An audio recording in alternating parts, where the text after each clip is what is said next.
Hello, Gilbert. I'm going to talk about the agreement. And what's all that about? Well, it has to do with people you sponsor in network marketing. Why do they quit? Why do so many quit? It has something to do with the agreement. And for those of you that do not know me, I've been involved in network marketing for over 40 years, shared a lot of what I've learned in my journey on these live calls. Started in this business totally broke. Sold a junk truck to get started, put $200 into my business, and that was over 27 years ago. Been full-time ever since. Love it. Work from home. I'm a big believer in it.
Too many times, I think the reason why we see so many people quit this business, I mean, there are different reasons for it, I get that.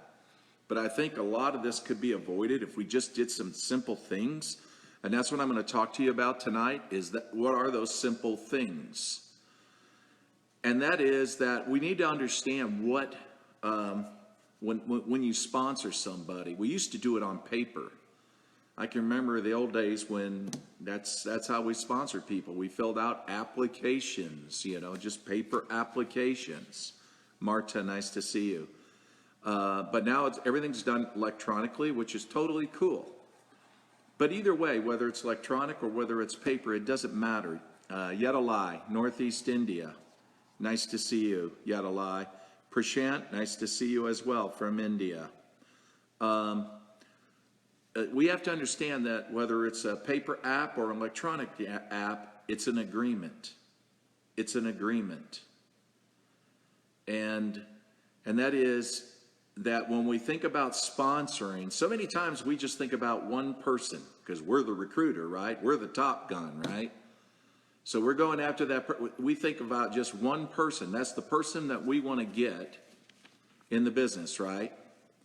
That's part of the problem. I'd say that's the biggest part of the problem of why people quit. And I'll explain why that is so in a second. What we need to understand when it comes to sponsoring, there's two people involved, not one. Two people involved, not one.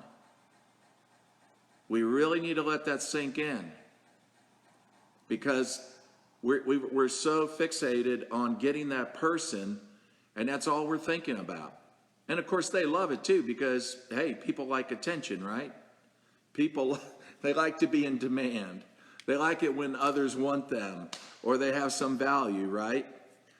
Rachel from Massachusetts, nice to see you. So, I get all that. But the problem is that we get so focused on selling ourselves. And I've seen Tony Robbins do that a few times. When I saw it at Date with Destiny. And sometimes when he moved around through the crowd and it was just a coaching session and it had to do with people that maybe filled out in the workbook because we had different work assignments that we did in the book about what we have to offer as an individual to another. And then Tony would say to that person, okay, sell me. Tell me, why should I have to And in this case, we could fill in the blanks. Buy from you. Why should I join under you? I remember years ago, many years ago, I remember that happened to me when someone asked me that very question, because there were a couple other people after the same leader. He definitely wanted to come in the same company, but the question is, who's going to be the sponsor? And so, and that's what he would do. He would ask, he asked me, so why should I come under you? Now, let me ask you something. Think about that. What would you say if somebody said that to you? So, you're trying to get this person in your business, but someone else in your same company is trying to get that same person. And he says to you, why should I come under you? Are you ready to sell yourself? You remember, you heard me talk about that a long time ago, that people buy you before they buy your opportunity. People buy you before they buy your product. There's nothing wrong with selling yourself, as long as you don't oversell yourself. You get what I mean. And that is, just be honest with the person. And so, I remember telling that person it, because I have a lot of experience. I've got probably more experience than anyone else out there. And I have time. I'm committed. But here's the thing I also said. But I want to be upfront and honest with you. I won't do the work for you. I'll do it with you. I won't do the work for you. I'll do it with you. You see, I'm willing to go to a point, but I want that person, but I don't want them that bad. Because the problem is, if we feed their ego, then it just, you ever heard the Greek mythology story called the Pandora's box? When they opened that black box, what happened? You unleash a nightmare. And that's the problem with that. So the thing is, what we have to understand is that when we do an agreement with somebody, we've got to be careful not to oversell ourselves. It's like, yes, I've got to get to that next rank. Yes, I've got goals this month. I've got to make this happen. Sure, I know you got to make it happen, but at what cost? That's the thing that you got to look at. There's cost involved. And it's okay to have some cost involved. Just understand there's going to be some things you're not going to want to sell or give up. And that has to do with your own personal life, because you're entitled to a life. You can do network marketing and have a life. I don't care what they tell you. For sure. I know this to be true. I have a lot of great leaders in my team, and they're great people, and they have a life, and they're entitled to it. So the thing about it is, what is most important is that since two are involved in this process, the best thing to do is make sure you have an understanding about what they should expect from you and what you should expect from that person. See, most people don't do that. They're just happy just to get the order. Hey man, welcome aboard. You're going to love our products. It's so awesome you joined our company. I'm so happy. That's not an agreement. You're setting that up for failure. I promise you. You're setting it up for failure. I would not do that. I would let that person know what you're willing to do, and then find out what they're willing to give. And then they know there's something expected. If nothing is expected, here's the problem. If nothing is expected from them, they're going to expect you to do it all. Do you want to do that? I don't want to do that. And I have people in my team, they'll do that. Somebody sent me a message the other day. Hey, you need to call this person in California, because I'm in the Philippines, and they want to ask you questions about blah, blah, blah, blah. And I wrote back, I said, I don't do that. If this person wants to message me with a question, then they can reach out to me. I'm not going to reach out to them. I don't do your work. I don't do your work. They should be talking to you. Now, if they've got something more relative to the U.S. market, then okay, fine. They can ask me a question. I have no problem with that. You know, the thing about it is, if two people come together, though, and they don't do this, then neither one is expecting anything. I'm not expecting that person really to do anything because I just signed them up, right? And that's how usually it is. It's been that way for decades in network marketing. People just get signed up and that's it. On the other hand, people have just, well, hello, Arthur. He likes to bust my screen. He likes to do that. Anyway, it's like a photo bomb, right? So if neither expects anything, then that's the reason, that's just as bad. So here's the thing, again, don't oversell yourself and promise things that you can't deliver, and don't let them think that you're going to do the work for them. I remember one a leader from India, she called me up recently and said, I got a real problem. I got this person in my downline. She's always calling me, and she's asking me to do things that she could do. What should I do about it? And I said, well, number one, you cannot take her calls. Just don't take her calls. Of course, she'll quit. Sometimes that's a solution to the problem, I'll be honest with you. Some people you want to quit. You want them to quit, I'll be honest with you. Isn't that a terrible thing to say? But it's the truth. What, do you want me to lie to you? It's really true. You want them to quit sometimes. But here's what probably you should do, okay? Don't be so mean, all right? And that is, when they call you, do you have this? Do you have people that always call you and they want to talk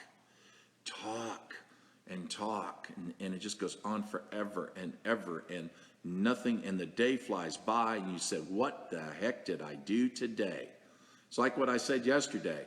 If whatever you're doing isn't getting you closer to your goals, stop doing it. Stop doing it. So I told her, I said, when they call, just be polite and nice. You could say, hey, Debbie, nice to hear your voice. I got to get on a call in 5 minutes. So that's the only time I have right now, because I've got a call I've got to be on. And then right after that, I got another call. But good to hear your voice. What's going on with you? Now, what does that do when you do it that way? First of all, they're going to respect your time better. If you're always available, then you're cheap goods. Your value diminishes immensely. Now, unless this is a person you really want to talk to, right? I'm talking about people that call you and they just waste time, and then they expect you to do legwork for them. Just tell them that. So if you tell them you're going to get on a call in 5 minutes, and you got another call after that, it's sending a message, I'm not so available to you. I'm a person in demand. I have value. I should be respected. That's the message that sends to that person. And the second thing it teaches them, the importance of being brief and to the point. In other words, if they really have something that they need to talk to you about and they need your input, being brief and to the point is what they're going to learn when you handle it that way. The other thing is, it teaches them the importance of having time schedule. They need to have everything scheduled in their day, who they're talking with, who they're working with, things like that. Time schedule.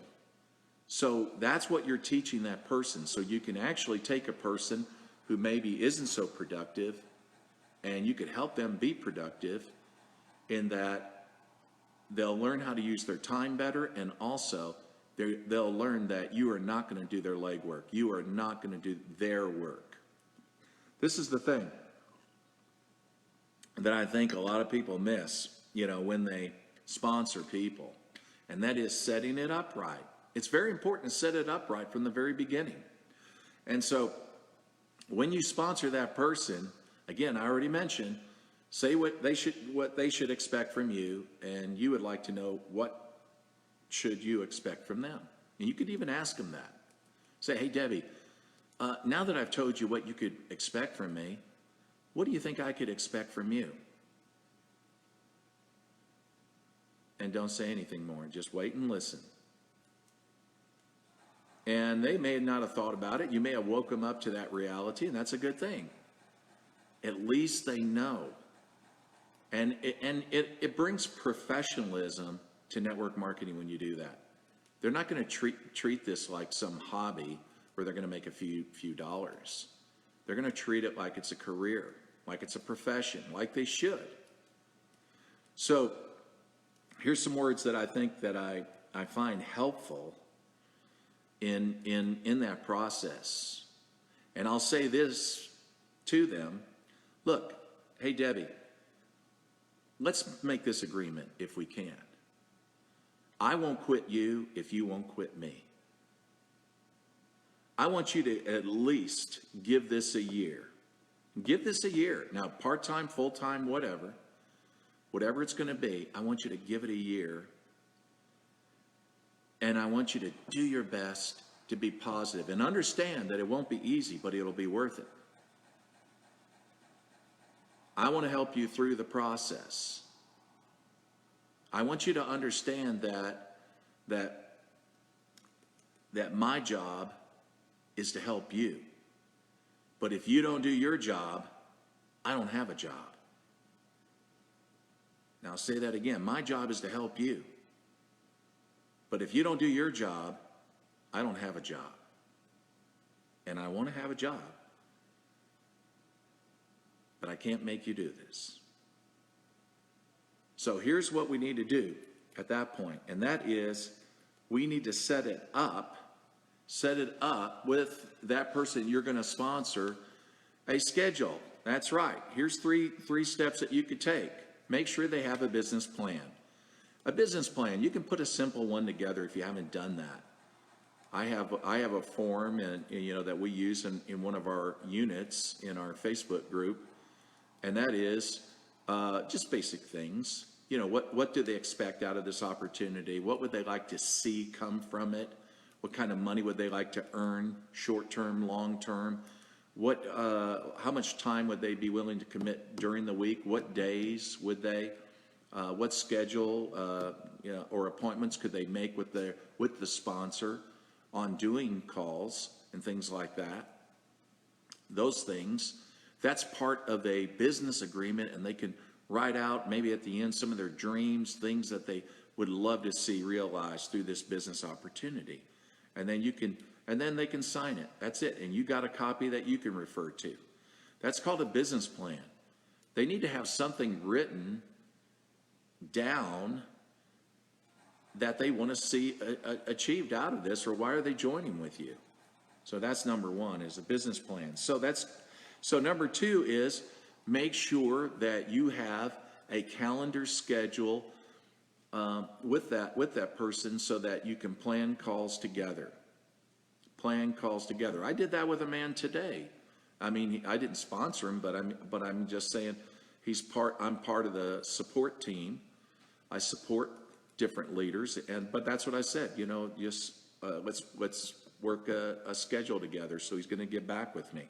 So make sure you have that scheduled time to be able to work with that person, and then make sure you keep to that schedule. Now, if you have that in your phones like this, right? Okay. So I do simple things like this: schedule an appointment. What date and time is this appointment? Tomorrow at 1 o'clock, call Debbie. Your appointment is scheduled for tomorrow from 1 p.m. to 2 p.m. Okay, so anyway, I'll remove that from my schedule. But I want to give you an example. It's just that serious, just that simple. Just that simple. Doesn't have to be serious. Just that simple. And it's easy to forget sometimes when you're talking to multiple people, and that's the reason why I have this thing manage me, right?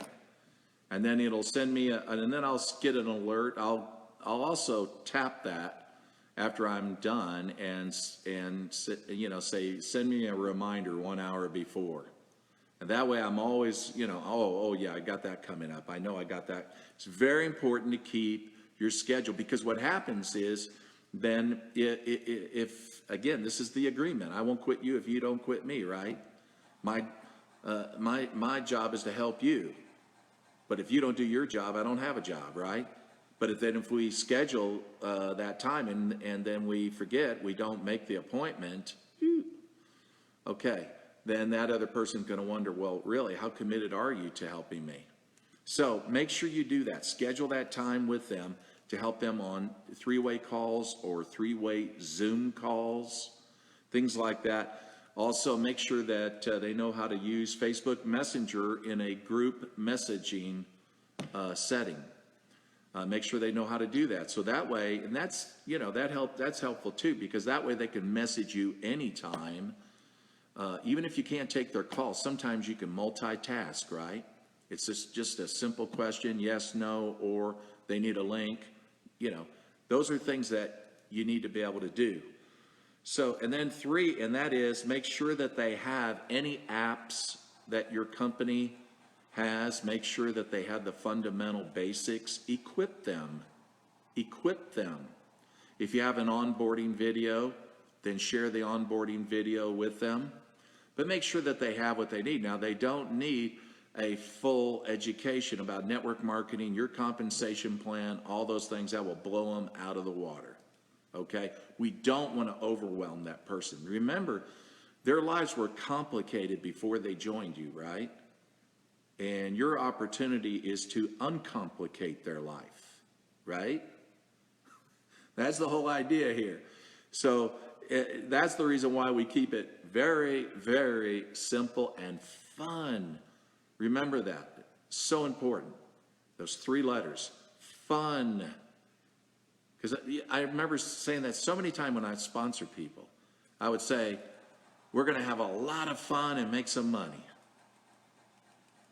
So there's not too many people having fun right now. You know what I'm saying? It's just, people are stressed out. I mean, if they have businesses, their businesses are closed. If were they working for somebody? They're not working for somebody right now. They're home.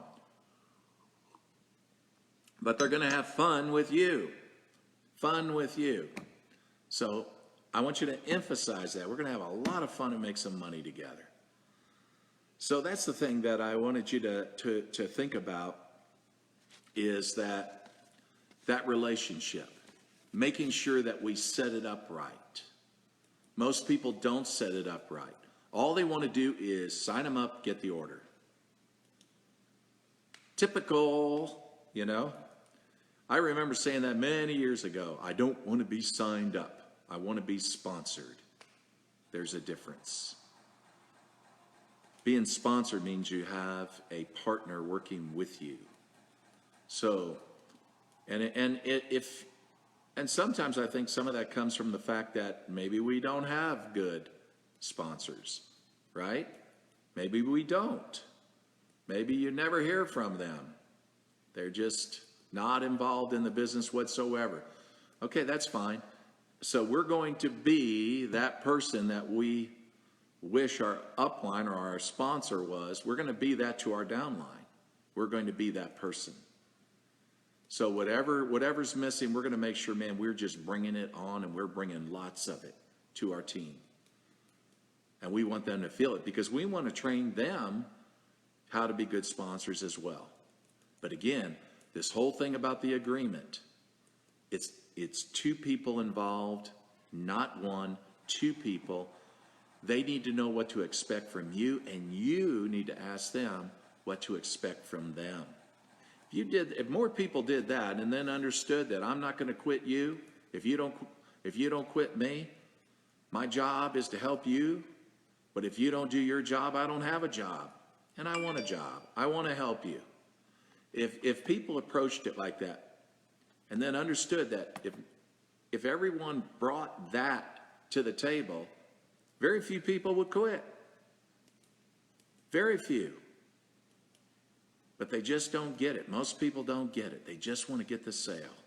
And the other person, sometimes they just want to buy and they want the other person to go away. Because frankly, they don't know what they're getting into. We want to help them to understand what they're getting into. So I appreciate you guys joining me tonight, this evening. And again, this is a time never to be repeated again.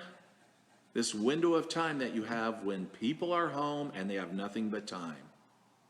And you are home and you have nothing but time. What are you going to do with it? I would build like crazy. So if you want to get to that next rank, if you want to get to that next level, then hustle, hustle. Be hungry. You can get anything done with hungry. Hungry can go through steel walls. And you can build a monster team with hungry. So wake up your downlines to this window of time. Don't let them stay glued to Fox News, CNN, whatever. Turn that crap off, okay? You know, stay focused on positive things that's going to help you grow your business. Income producing activities. If what you're doing is not doing that, quit doing what you're doing and start doing that. And that's going to grow your business. You know, this time will never be repeated. Because what we're going through right now, we've never experienced in our life. Neither did my parents. But just understand, money is made in the winter. And this season of winter, this is a window of opportunity.